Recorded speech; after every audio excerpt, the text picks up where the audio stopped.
Hello, sports fans, and welcome to the last OU Football Alamo Bowl edition show and the first Thunder Weekly show combined here. I'm Rick Heath. Mark Rogers is with me, and we are at Neighborhood Jams in Norman next to the railroad tracks and Main Street. And we're here to show you not only this wonderful food, but also talk to you about Neighborhood Jams, 5 locations statewide. But before we do that, we're going to talk a little OU football. Mark, how are you, sir? I'm great. Good. Good to see you, Rick. Good to see you. The Alamo Bowl went as Oklahoma wanted, in spite of all the turmoil, in spite of all of the changes. Bob Stoops led OU Sooners, went down and won the Alamo Bowl. Yeah, there's plenty of reasons to have excuses on both sides. Oregon was dealing with a bunch of sickness on their team and some opt-outs and transfers. Both programs were going through head coaching changes, but Oklahoma played great. Had one of the all-time moments for Coach Stoops coaching his son in a game, which he caught a touchdown pass. I know you looked pretty good, great all around. So A+ on that win. Well, it's if Bob Stoops wasn't already a legend in OU lore, he is now firmly planted in OU lore as the greatest leader or one of the greatest leaders for OU football program. Coming back as he did, helping to hold the program together, leading the team to victory in the Alamo Bowl, and it's just icing on the cake that he got to be coaching a game that his son Drake caught a touchdown pass. No, I think you put himself right there in that category with Coach Switzer, who stayed in Norman after winning the Super Bowl and been an advocate for OU all along, and that was great to see. And it's been one of those things that there's a lot of questions still out there with Brett Venables and his staff, and we'll talk about here in the next segment. But first, let me show you this beautiful, wonderful food here at Jams. We got confetti pancakes, steak Benedicts, and the wonderful biscuits that are about that big here at Neighborhood Jams. You can get them in all 5 locations throughout the state at Neighborhood Jams. We'll be right back. EDS Paintless Dent Repair is your one-stop shop for auto body repair. Whether it be from hail damage, dents, scratches, or even glass replacement and repair, we can accommodate all your needs. Locally owned and operated since 2005, EDS Paintless Dent Repair is here for you. Give us a call at 405-476-1763 or go to edspaintlessdentrepair.com. 1978, before the internet, before cell phones. That's when Basie's Roofing was founded. A lot has changed since then, but what hasn't is Basie's commitment to helping customers just like you deal with damage to their roofs and home after a storm. You never pay up front and there's absolutely zero risk. It's been that way since 1978. Now maybe we're a little old-fashioned, but if it ain't broke, don't fix it. And if it is broke, well, give us a call. Basie's Roofing, the name you can trust. Hey, Neighborhood Jams in Norman and in Oklahoma City. There's 3 locations now. Norman on Main Street next to the railroad tracks, in Midtown in Oklahoma City on 150th and North Penn. And it's the same great food on Neighborhood Jams. Whether it's breakfast, lunch, or brunch, it's always great at Neighborhood Jams. The breakfast is with biscuits as big as a plate, and the brunches on Saturday and Sunday. There can't go wrong at Neighborhood Jams. 3 great locations in the Oklahoma City metro area, one in Norman, one in Midtown, and one on 150th and North Penn in Oklahoma City. If you're looking for a great tasting club special at your favorite golf club or bar, ask for a Oklahoma club special made with Prairie Wolf vodka, distilled right here in Oklahoma in Guthrie, Oklahoma. That's Prairie Wolf Distillery, Guthrie, Oklahoma. At Laser Light Skin Clinic, our most popular treatment is now more affordable than ever. Right now, you can save up to 50% on Cool Sculpting, the #1 choice for non-invasive fat reduction. Our flexible treatment plans allow you to choose the option that is perfect for you. Focus on a single problem area or revive your life with a fresh new you. These are real results. For your personal Cool Sculpting consultation, call Laser Light Skin Clinic today. A new you awaits. Let me talk about one of my favorite places in Deep Deuce to eat and drink, and that's Bar Cicchetti. Bar Cicchetti with a great menu, and they're featuring a wonderful brunch. If you haven't had brunch yet at Bar Cicchetti, you got to do it. It's available on Sundays. wonderful new menu for brunch, and it is inventive and creative, and it changes every week. So if you're looking for a great place for a brunch, Bar Cicchetti on Northeast 2nd in Deep Deuce, great place to go for brunch. And during the week, they have great dinner specials as well as drink specials every day at Bar Cicchetti, Northeast 2nd Street in Deep Deuce. Also, they have the biggest big screen in Oklahoma City to watch your favorite sporting events. So if you're looking for food, drinks, and sports, go to Bar Cicchetti, Northeast 2nd Street in Deep Deuce. And welcome back, OU football closing segment, Thunder Weekly opening segment here with Mark Rogers, Rick Heath from Neighborhood Jams. And again, I want to talk about this wonderful food, steak Benedict, biscuits and confetti pancakes. God, you can't do it any better. And you too can get it to go curbside or online ordering it. That's myjamok.com. That's myjamok.com. You can get this wonderful food curbside or online ordering at That's My Jam. Okay. Mark, it's now Brent Venables' OU program. Right. Yeah, I think that it's gone very well so far. I love what they've done recruiting-wise. They've got some kids. Offered a kid here in Oklahoma from McAllister, Eric McCarty, that kind of fits the mold of some of those defensive players that you had back in the early 2000s. And I think that we're going to see a little bit of a shift into placing an emphasis on guys that might come in and be able to play some defense as opposed to five-star receivers and quarterbacks and the things that Lincoln Riley focused on. We'll see how it works. I mean, Lincoln Riley's approach was pretty successful, but it'll be a different approach under Brent. Well, you know, in the excitement level, it's going to be hard to sustain, you know, for the offensive side. Because, I mean, Lincoln Riley was so successful, as you said, bringing in five-star quarterbacks, five-star receivers. Now, will it win more games with a defensive emphasis that Brent Venables is going to come? Who knows? I think, yeah, it's tough to be the head coach at OU. I mean, people complain all the time about no matter what. I mean, even on some of the most fabled teams, there have been complaints. But it's a challenge, I think, and it's interesting to see. You know, I believe the timetable of going to the SEC would be after 1 year. There's some variables up in the air about things that could postpone it a little bit more. We got not enough time to get into that if we did 6 shows, but I still think that it's going to be a challenge, and going to the SEC is going to be a tough transition. Well, it is, and you know, and Brent's up to that task as far as being able to lead him into the SEC for sure. Brent's also filling out his staff. He's got, he kept a lot of the OU offensive assistants, including Bill Biedenbow and Cale Gundy. So, you know, he's got that side pretty much. He's got Jeff Levy coming in for offensive coordinator. So, you know, that pretty much, you know, shows the direction they want to go on offense. Yeah, no doubt. Offensively, I think that you'll see things the same. I think you'll see some complementary football. Jeff Levy's teams run the ball well. He's had 2 offenses in the top 5 in the last 5 years in college football at 2 different schools. So I think that he's highly respected. He's coached for Art Briles, who's a great offensive mind. He coached for Josh Heupel, coached for Lane Kiffin, some of the best and brightest guys in the business. Well, you know, I mean, he had an offense that averaged over 300 yards passing and 200 yards rushing. Yeah, that's successful offense. You know, there's only 2 schools that did that. Mm-hmm. Okay? That's right. Yeah. OU and Jeff Levy led UCF. And I think that he's also got an knack for developing quarterbacks, too. Yeah, and that might help Caleb Williams, and we'll talk about him in a minute. But first, let's talk about the staff on the defensive side for Brent Venables. Well, he's bringing guys from Clemson with him. I think that helps. I think his operations director also has experience at Alabama, has experience at Clemson. So there's a winning pedigree that's coming that I think will be able to help in recruiting. And I think, again, if you're gonna try to compete with the teams that have been winning national championships, which is Alabama and Clemson, for the most part, you need people that know.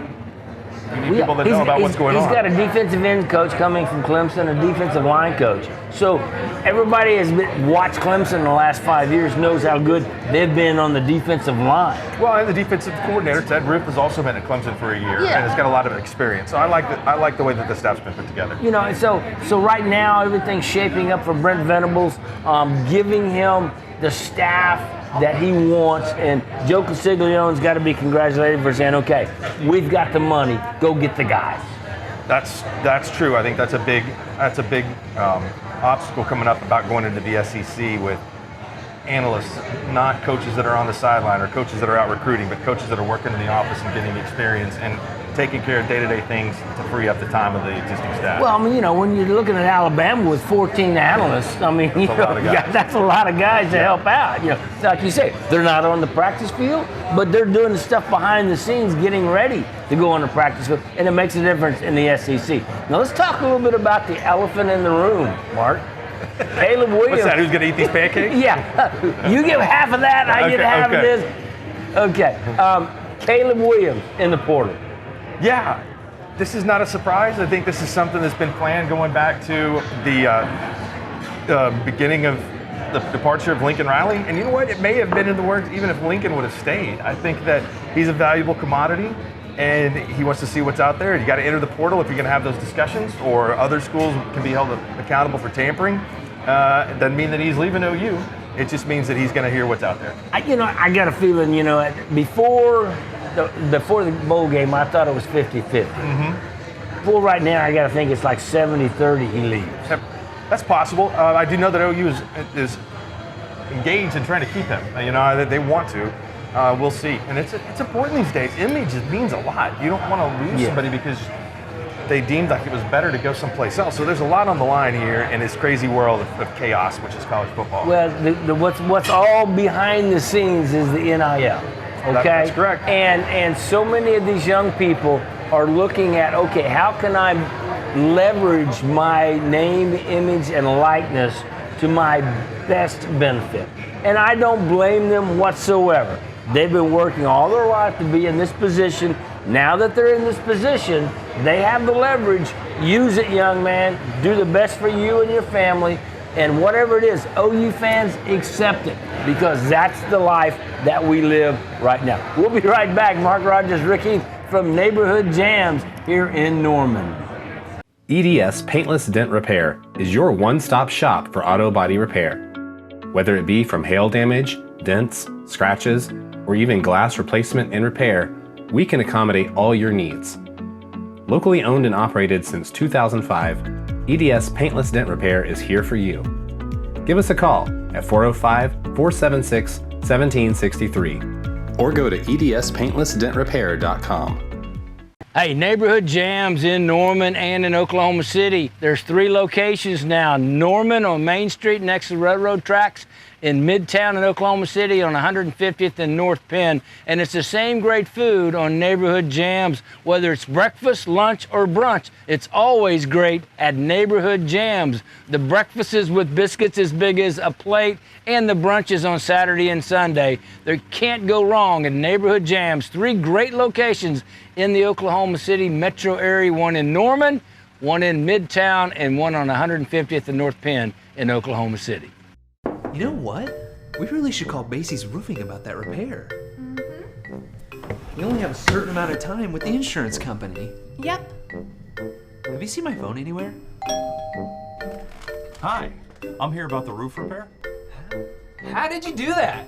I already contacted Basie's this morning. There's no better time than now to have your roof inspected. Contact Basie's today and a fast, friendly professional will be right over. Basie's Roofing, the name you can trust. At Laser Light Skin Clinic, our most popular treatment is now more affordable than ever. Right now, you can save up to 50% on Cool Sculpting, the #1 choice for non-invasive fat reduction. Our flexible treatment plans allow you to choose the option that is perfect for you. Focus on a single problem area or revive your life with a fresh new you. These are real results. For your personal Cool Sculpting consultation, call Laser Light Skin Clinic today. A new you awaits. Let me talk about one of my favorite places in Deep Deuce to eat and drink, and that's Bar Cicchetti. Bar Cicchetti with a great menu, and they're featuring a wonderful brunch. If you haven't had brunch yet at Bar Cicchetti, you got to do it. It's available on Sundays. Wonderful new menu for brunch, and it is inventive and creative, and it changes every week. So if you're looking for a great place for a brunch, Bar Cicchetti on Northeast 2nd in Deep Deuce, great place to go for brunch. And during the week, they have great dinner specials as well as drink specials. every day at Barchichetti, Northeast 2nd Street in Deep Deuce. Also, they have the biggest big screen in Oklahoma City to watch your favorite sporting events. So if you're looking for food, drinks, and sports, go to Barchichetti, Northeast 2nd Street in Deep Deuce. And welcome back. The final segment of the OU preview show was just previous to this, final. And now we're going to talk a little bit about Thunder, the OU Thunder. Before I do that, though, this wonderful food here that we have at Neighborhood Jams, this wonderful food is available at all 5 locations. They have a new one in Oklahoma, around the Oklahoma City area on Northeast 2nd Street in Edmond. So they have a Northeast 2nd Street in Edmond, in Midtown, here in Norman, and 150th and North Penn, all in Oklahoma City, and one in Tulsa.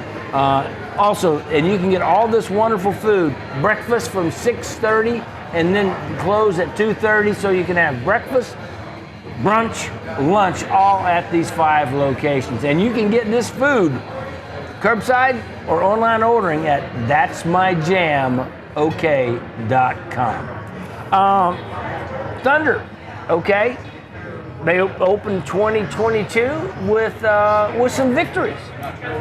Well, they're on track to win some games, but they're still in good shape when it comes to finishing low. If you're supporting the tanking, That's the next question, Mark. Where are you on the tank, no tank? Well, it's a tank this year. There's no question about it. They can't afford to lose their pick, and they need to have a good one this year with their, the pick that would be theirs. It's lottery protected. The rookies are playing well. I think that you got to like the way things are going. The team's exciting.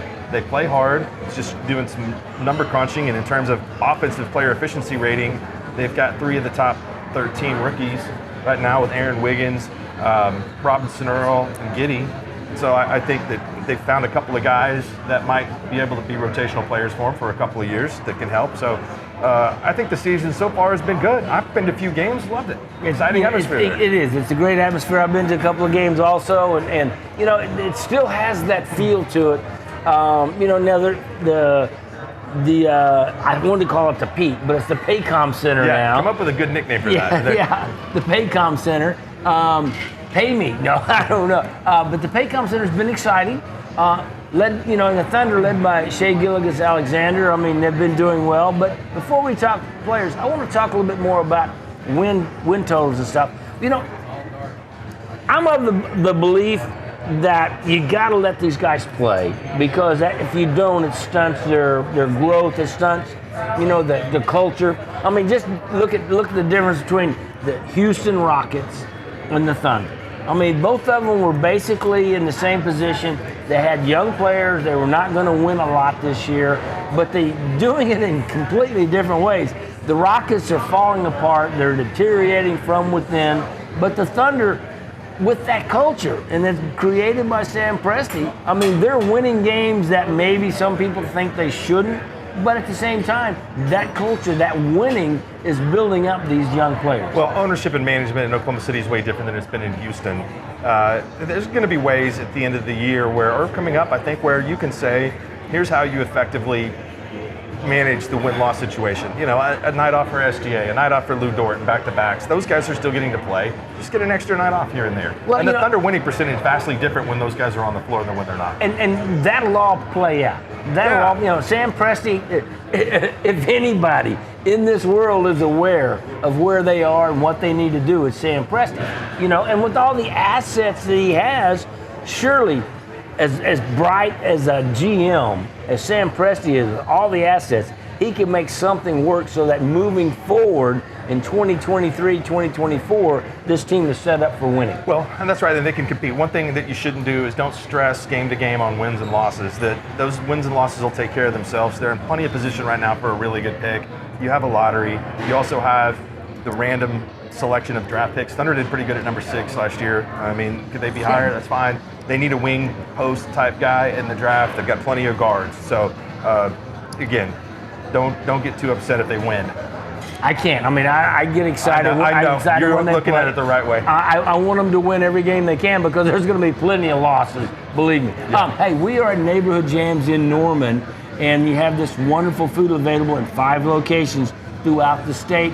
4 in the Oklahoma City metro area here in Norman, 150th and Penn, Northeast 2nd in Edmond, the new location, and then in Midtown also a new location. And you can get them all through that'smyjamok.com, and you can get online ordering or curbside pickup. Also, Wonder Folk Spirit and Prairie Wolf Distillery out of Guthrie. Great place. If you come to Jams, ask for Prairie Wolf Spirits or Wonder Folk Spirits for your afternoon delight here when you're having lunch. Wonder Folk Spirits, distilled in Guthrie, Oklahoma. We'll be right back after this.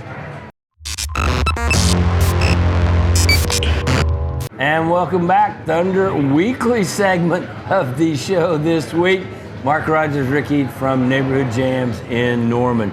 Mark, the Thunder players, I mean, it's been they've been playing a lot of players, but it's been led by Shea Gillis-Alexander. What an exciting young player that they have to build around. Yeah, he's got great basketball instincts of getting to the rim, even though he's a smaller player, working on a three-point shot, which is improving some. And, I think when he entered the league, became a better player, rotational player for the Clippers. We're a playoff team, and it's just shown constant improvement. Well, and he is doing the things that the Thunder need him to do. Now, the other player that has shown signs of doing the same thing is Josh Giddey, who is on track to make his mark as a rookie. He already got a triple-double, the youngest ever to do that. What an exciting young player he is. He's really exciting because at his age, he looks like he fits. Now, again, you got to shoot better. He's shooting 39%. Total, not even from three. No, 39% total. That's not good. But he does have a knack to get to the basket, and he does know how to play through his limitations. He's not super athletic, not unathletic, but he knows, I think, how to be a little bit crafty, and that's his biggest skill. You really got to work on his shot because when you 3-4 years into his game, the shot's got to be there. Speaking of that, one of the things that I saw in the last couple of games is he's developing a pull-up. That elbow pull-up inside, just right at the free throw line, where because he's so good at driving that they're giving him, that pull-up, and so he can fake the drive, step back, hit a pull-up, and if he can do that on a consistent basis, golly, I mean that just means that the whole floor opens up for him. Yeah, step back. Any kind of crafty game in the paint. You know what I'm saying? More around the rim, it's one thing, but a pull-up, like a Russell pull-up, is considered a paint shot, which is good for normal analytics. It's 15 feet and in, which you should shoot a high percentage from. So, yeah, I'm sure that there's some development left there. I'm not as worried about the three, but any kind of offensive game of just not leaving you stand out there, because that can really debilitate an offense. Oh, yeah. And here's the thing about Giddey. Giddey can affect the game without scoring a point. He can get a double-double with assists and rebounds and not score a point and still affect the game. Yeah, we saw that. And turnovers are manageable. They're not bad. Yeah, they're not bad. Especially with the chances he takes with some of his passes. As much as he handles the ball.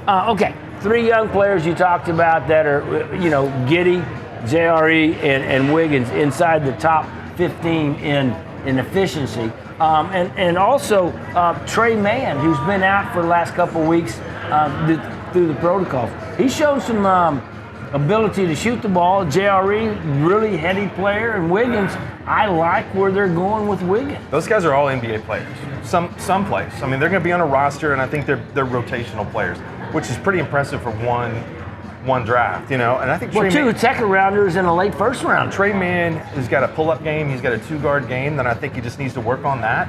He can handle the ball pretty well, so he's shown some signs of potential.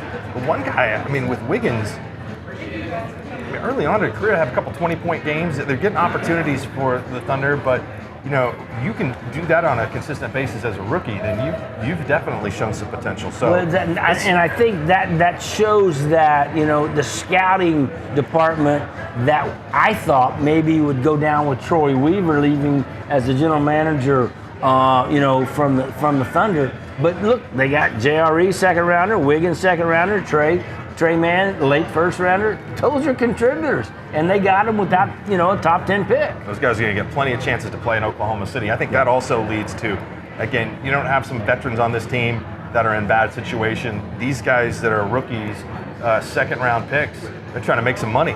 Yeah, they're trying to get on a roster. They're going to play and stay hard on. and play. Yeah, that's right. And so, hey, that's going to do it for this week's. We'll be back next time with Thunder Weekly. And don't forget, that's my jam, OK.com, and you can get online ordering and curbside pickup for this wonderful food, steak, bennies, confetti, pancakes, and these wonderful biscuits. We'll see you next time on Thunder Weekly.